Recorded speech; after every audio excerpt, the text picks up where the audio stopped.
અમદાવાદમાં પ્રજ્ઞાચક્ષુને પોલીસ સ્ટેશનમાં જ માર મારનાર મહિલા પીએસઆઈ સોનલ રાઠોડ અત્યારે ભૂગર્ભમાં ઉતરી ગયા છે, તો બીજી બાજુ તેમના પતિના આગોતરા જામીન કોર્ટે ફગાવી દીધા છે।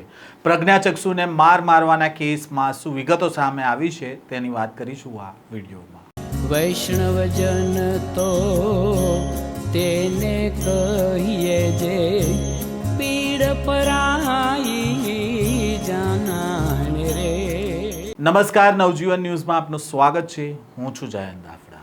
અમદાવાદમાં પંચવટી વિસ્તારમાં દુકાન ધરાવતા ગોપાલભાઈ, જેઓ આંખે જોઈ નથી શકતા, આ પ્રજ્ઞાચક્ષુની દુકાને અવારનવાર ચોરીઓ થતી હતી। કોઈ પડીકા તોડી જતું હતું તો કોઈ પૈસા પણ કાઢી જતું હતું।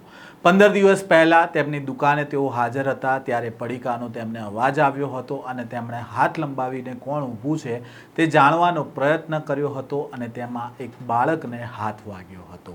બાળકના પિતાએ કેમ મારા બાળકને માર્યો તેમ કહી ત્યાં હોબાળો કર્યો। પોલીસને બોલાવી અને પ્રજ્ઞાચક્ષુને પોલીસ સ્ટેશનમાં લઈ જવામાં આવ્યા, જ્યાં ભૂખ્યા અને તરસ્યા આ પ્રજ્ઞાચક્ષુને પોલીસ સ્ટેશનમાં બેસાડી રાખવામાં આવ્યા અને બાળકની માતા પીએસઆઈ સોનલ રાઠોડ જ્યારે પોલીસ સ્ટેશનમાં આવી ત્યારે તે પ્રજ્ઞાચક્ષુને મારવા લાગે છે, લાફા મારે છે, દંડાઓ મારે છે અને પ્રજ્ઞાચક્ષુને એટલો મારવામાં આવે છે કે તેમને હોસ્પિટલમાં સારવાર લેવાની ફરજ પડી હતી।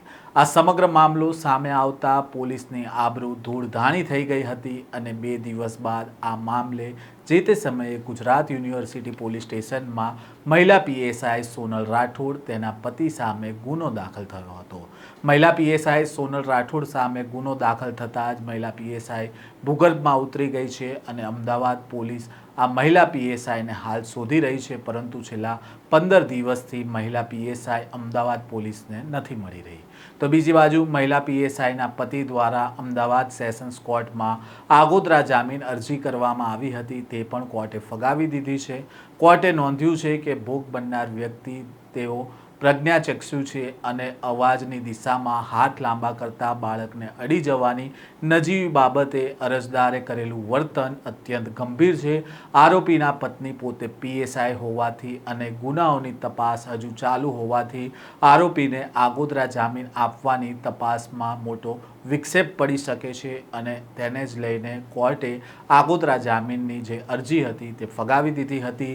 સરકારી વકીલે જે દલીલ કરી હતી તેમાં કહ્યું હતું કે આરોપી એક 57 વર્ષના પ્રજ્ઞાચક્ષુ વેપારી સાથે તેમણે ગંભીર ગેરવર્તણૂક કરી છે અને સમગ્ર વિવાદની શરૂઆત આરોપીએ જ કરી હતી। આરોપીના પત્ની પોતે પોલીસ ખાતામાં પીએસઆઈ હોવાથી જો આરોપીને આગોતરા જામીન આપવામાં આવે તો તેઓ સાક્ષીઓ અને પુરાવા સાથે ચેડા કરી શકે તેમ છે, સાથે ફરિયાદીને ધમકાવી શકે તેમ પૂરેપૂરી શક્યતા છે અને તેને જ લઈને આ દલીલો કરવામાં આવી હતી। તેને જ લઈને જે આ અરજી કરવામાં આવી હતી આગોતરા જામીનની તે ફગાવી દેવામાં આવી છે। તો બીજી બાજુ મહિલા પીએસઆઈના ઘરે હાલ તાળું લાગેલું હોવાની વિગતો સામે આવી છે અને પોતાની ધરપકડથી બચવા માટે પીએસઆઈ સોનલ રાઠોડ છે તે ભૂગર્ભમાં ઉતરી ગઈ છે। જો કે આ બનાવ સામે આવતા જ મહિલા પીએસઆઈને જે તે સમયે સસ્પેન્ડ કરવામાં આવી હતી અને આ બનાવના 15 દિવસ બાદ પણ ગુજરાત યુનિવર્સિટી પોલીસ સ્ટેશન છે તે આ પીએસઆઈ